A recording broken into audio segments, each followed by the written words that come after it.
Hola, soy Karina Casillas Jiménez de la Universidad de la República Mexicana, del grupo D0401 de la licenciatura en Derecho. Somos el equipo 1 y mi equipo está integrado por mi compañero Huerta Cabrera César Yaré y su servidora. El motivo de este video es para dar a conocer ciertos temas que son de suma importancia. Como tema número 1 tenemos lo que es el derecho y la informática, así como la informática jurídica, su definición y sus antecedentes.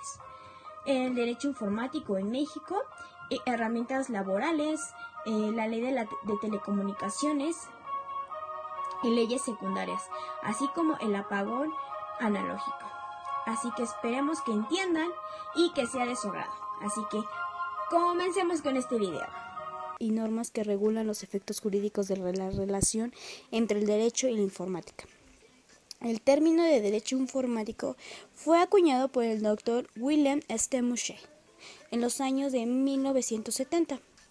Sin embargo, este no es un término único, pues también se ha buscado una serie de términos como, por ejemplo, derecho telemático, derecho de las nuevas tecnologías, etc. En nuestra actualidad, el término se conoce como derecho de las tecnologías de la información y comunicación. ¿Cómo surge este derecho? Bueno, tiene como antecedente planteado en el año de 1949 por el norteamericano Leigh Loebelinger. La informática jurídica ha sufrido una serie de variaciones a lo largo de la evolución, pero su nacimiento es demarcado en el año de 1959 en los Estados Unidos. Esto tuvo como comienzo aproximadamente en los años 50, que se desarrollaron las primeras investigaciones para buscar la recopilación de documentos jurídicos en forma automatizada. De esta manera se comienza a utilizar las computadoras y pues los ordenadores, y ya no como para trabajos matemáticos, sino también para trabajos pues lingüísticos. Esto surge en la Universidad de Pittsburgh, en Pensilvania, a través del Heart Law Center, donde el director llamado John Hurt concibió la idea de crear un mecanismo a través del cual se pudiera tener acceso a la información legal pues de manera automatizada. Para el año de 1959, el mencionado Centro de Universidad de Pensilvania colocó los ordenadores jurídicos de Pensilvania en cintas magnéticas. Este fue el estado donde nace la recopilación legal de informática, que fue demostrando al año siguiente, en el año de 1960, ante la Asociación Americana de Abogados de su reunión anual en la capital de los Estados Unidos, es decir, en Washington. Y pues a raíz de este gran invento surge la corporación del sistema Aspen. Es decir, que fue de esta forma como la automatización de los ordenamientos legales de este país pues fueron tomando pues cavidad. Y en 1966 dos estados, los Estados Unidos tenían este sistema, y para 1968 ya 50 estados de este mismo país ya lo habían pues acogido. Otro logo para el desarrollo de la informática jurídica se puede conseguir también en un sistema que se llamó llamado FLIT, que consiste en la información legal federal a través de las computadoras. Y pues así sucesivamente fue como fue teniendo pues gran importancia, y es importante pues hacerlo mencionar. En el año de 1964, la Corporación Americana de la Recuperación de Datos comenzó a explotar comercialmente. En 1967 aproximadamente, la Corporación de Investigación Automatizada de la Barra de Ohio desarrolló sistemas enfocados hacia los abogados litigantes llamados sistemas OVAR. Sin embargo, los trabajos referentes a este sistema fueron continuos en 1970 y por MedDat Central, que explotó comerciantes en 1973, el sistema Lexis como sucesor de OVAR.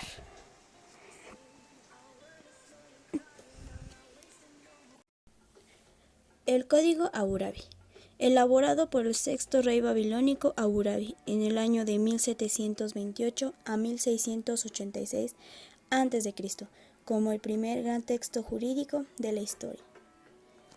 Tiene un doble valor, tanto histórico como artístico.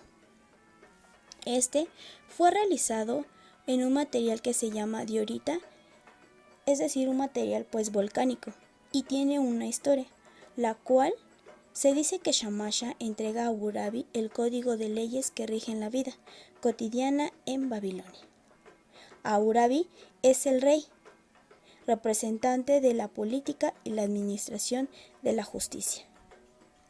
Tiene un valor ya que tiene más de 300 artículos y en estos refleja aspectos como derecho privado, público, procesal, etc. Tiene una escritura cuneiforme dividida en 3 partes, que es prólogo, articulado y epílogo. Tiene una finalidad, la cual es intentar establecer proporcionalidad entre crimen y daño, es decir, mediante el dicho de ojo por ojo, diente por diente. Informática jurídica. La informática jurídica es una ciencia que estudia la utilización de los recursos informáticos, que son el hardware y el software, para la mejora de los procesos, análisis, investigación y gestión en el ámbito jurídico. Se aplica en el derecho de manera que se dé el tratamiento lógico y automático de la información legal. No es una rama del derecho, su temática es fundamentalmente tecnológica y carece de contenido jurídico. La primera aplicación de una máquina de cálculo en el ámbito jurídico se realizó en el estado de Ohio, en los Estados Unidos, en el año de 1938. La informática jurídica consiste en el uso del software y hardware informático como instrumentos del derecho y nace cuando las computadoras evolucionan de ser máquinas que solo facilitan el procesamiento de números a ser máquinas que posibilitan el almacenamiento y manipulación de textos. De aquí nace la jurimetría. La jurimetría es una disciplina que tiene como propósito o razón la posibilidad de la sustitución del juez por la computadora. Esto es aceptado solamente porque se emana de la jurisdicción, ya que no está reglamentado al 100%. La jurimetría es la ciencia de lo que es calculable en el derecho, conformada por el conjunto de investigaciones que tienen como finalidad medir cuantitativamente textos y fenómenos jurídicos como los comportamientos judiciales. El término jurimetrics en inglés fue acuñado a propósito con el fin de poder llegar a medir y anticipar la conducta de los jueces, idea que es únicamente aplicable en un sistema jurídico como el anglosajón. El derecho informático en México no está totalmente regulado por los estados, pero se ha llegado a aplicar y en su primera aplicación fue en el estado de Sonora cerca de los años 2000-2001. Este tipo de derecho lo podemos observar en el comercio electrónico, contratos electrónicos mercantiles, fenómenos informáticos que afectan vías generales de comunicación, delitos informáticos regulados por el Código Penal Federal como son la piratería, la destrucción de datos, los contenidos de Internet que impliquen delitos federal como por ejemplo la pornografía y los casinos. Sin embargo, como les comento, no está totalmente regulado por los estados, pero sí se aplica como una ayuda para los jueces para determinar una sentencia en este tipo de ámbitos. Bueno, ahora les voy a hablar sobre un gran filósofo que fue Antonio López Luño. Es un destacado jurista y filósofo del derecho español. Su doctrina es iusnaturalismo crítico y dinámico. Este gran filósofo estudió Derecho en la Universidad de Barcelona, se doctoró en Derecho por la Universidad de Bolonia y amplió sus estudios en la Universidad de Coimbra En la actualidad es catedrático de Filosofía del Derecho y dictador del departamento de esa disciplina en la Universidad de Sevilla, de cuya Facultad de Derecho fue decano. Este señor nos ayudó ya que escribió grandes libros sobre la filosofía del derecho, cómo está regulado, y más que nada hoy en día ha escrito libros sobre la informática jurídica y cómo la podemos regular. Los tips de la tecnología, es decir, los tipos de tecnología.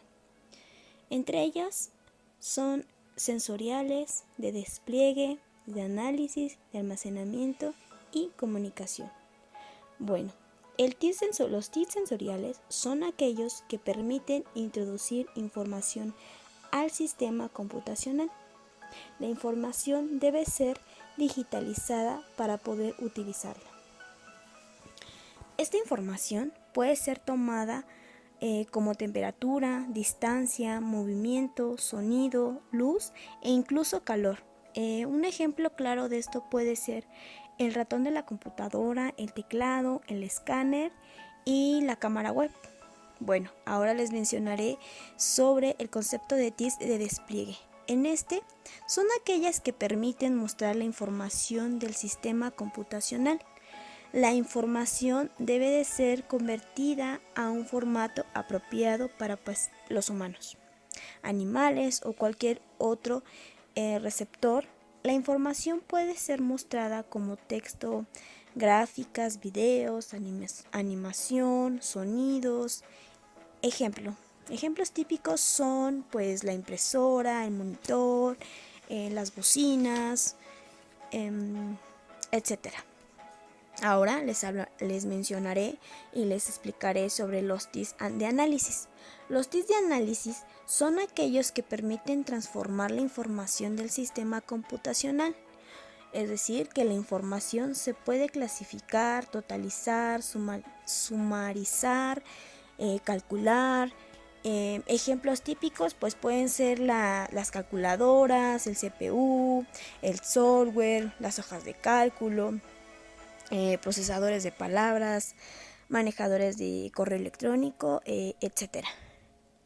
Al igual existen los TIS de almacenamiento, pues estos son más fácil de entender y comprender. ¿Por qué? Porque son aquellos que permiten guardar la información del sistema computacional, es decir, la información debe de ser convertida a un formato apropiado por el medio de almacenamiento. La información puede ser guardada en forma, en un formato impreso, óptico, magnético, etc. Pues un ejemplo claro, pues son las memorias de USB, el disco duro, etc. Aunque pues existen más ejemplos. Yo les explico estos pues para que les quede pues más clara la situación. Y ahora les mencionaré sobre los TIS de comunicación. Espero que ya vaya quedando más claro todo lo que hemos estado explicando, ya que lo he tratado de explicar de una manera pues dinámica y fácil para que pues ustedes lo puedan comprender. Como último tenemos el TIS de comunicación. Estos son aquellos que permiten transmitir la información del sistema computacional a la información. Debe ser convertida en un formato apropiado pues para el medio de comunicación. La información puede ser comunicada a través de ondas de radiofrecuencia, señales eléctricas y sonido. Ejemplo claro de esto puede ser como el módems, satélites, puertos infrarrojos, bueno, que en nuestra actualidad nosotros ya no lo utilizamos, pero el Bluetooth, etcétera. Puede pertenecer a varias clasificaciones al mismo tiempo, pero debe elegirse el uso principal que se le dará. Esto permite quitar pues ambigüedades, sobre todo en aquellas TIS que son multiusos. Para trabajar con ellas, esta clasificación es necesario tomar en cuenta el contexto de la TI. Es utilizada, recuerda que siempre debe ser información digitalizada. Bueno, pues espero que sí les haya quedado un poco más claro estos conceptitos. De telecomunicaciones y leyes secundarias. Las telecomunicaciones son la transmisión a distancia de datos de información por medios electrónicos y o tecnológicos. Los datos de información son transportados a los circuitos de telecomunicaciones mediante señales eléctricas. Telecomunicaciones abarca todas las formas de comunicación a distancia. La palabra incluye el prefijo griego tele, que significa distancia o lejos. Por lo tanto, la telecomunicación es una técnica que consiste en la transmisión de un mensaje desde un punto hacia otro, usualmente con la característica adicional de ser bidireccional. La telefonía, la radio, la televisión y la transmisión de datos a través de computadoras son parte del sector de las telecomunicaciones. Las telecomunicaciones también se pudieran definir como el conjunto de medios de comunicación a distancia o transmisión de palabras, sonidos, imágenes o datos en forma de impulsos o señales eléctricas o electromagnéticas. Estas leyes las podemos ver estipuladas que se expiden en la Ley Federal de Telecomunicaciones y Radiodifusión y la Ley del Sistema Público de Radiodifusión del Estado Mexicano, y se reforman, adicionan y derogan diversas disposiciones en materia de telecomunicaciones y radiodifusión.